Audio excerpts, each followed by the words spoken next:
मुंबईत मात्र उबाटाबाबत एकच चर्चा, मुंबईत मात्र उबाटाबाबत एकच चर्चा, धारावीतून निकालेंगे मातोश्री 2 का खर्चा। या धारावीतून मातोश्री 2 चा खर्चा काढण्याचा हा हसवणूक आणि फसवणुकी धंदा आहे। 500 फुटाची घरावी होती तर उद्धवजी तुम्ही मुख्यमंत्री होतात त्यावेळेला टेंडरमध्ये अट घालायची होती, तेव्हा का नाही घातलीत आपण? आज तुम्हाला उपरती का झाली?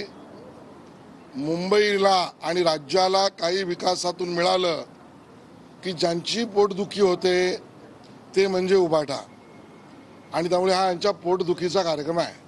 अदानीच्या विरोधात मोर्चा काढू नये म्हणून दिल्लीतून जो आहे तो दबाव होता, परंतु हा दबाव झुगारून आम्ही आज मोर्चा काढतोय असं संजय राऊत म्हणतात। त्यांच्यावर दबाव कोण शरद पवारांचा होता का? पवारसाहेब दिल्लीवरून त्यांना फोन केला होता का? स्पष्टता संजय राऊतांनी द्यावी। गुजराती लॉबी कुठेतरी यामध्ये मोठी आहे असं राऊत म्हणतात। नाही, मला वाटतं राऊत हे गांजा आणि चिली मोडूनच प्रेस कॉन्फरन्सला बसतात, त्यामुळे त्यांच्या म्हणण्यात ना सातत्य आहे ना तथ्य आहे। कालही तुम्ही आरोप केला होता की जे TDR त्या सरकारच्या काळात काढण्यात आला होता, मात्र TDRची एक मोठी लॉबी आहे ती प्रेशर क्रिएट करत आहे। मला वाटतं या टेंडरच्या सर्व कंडिशन्स, कार्यपद्धती आणि त्या बाबतीतले पहिले धोरणात्मक निर्णय हे उद्धवजींच्याच काळात झाले आहेत, आणि त्यामुळे टेंडरमध्ये गडबड असेल, TDRचा घोटाळा असेल तर त्याचं सर्वस्वी पाप हे उद्धवजींचं आहे।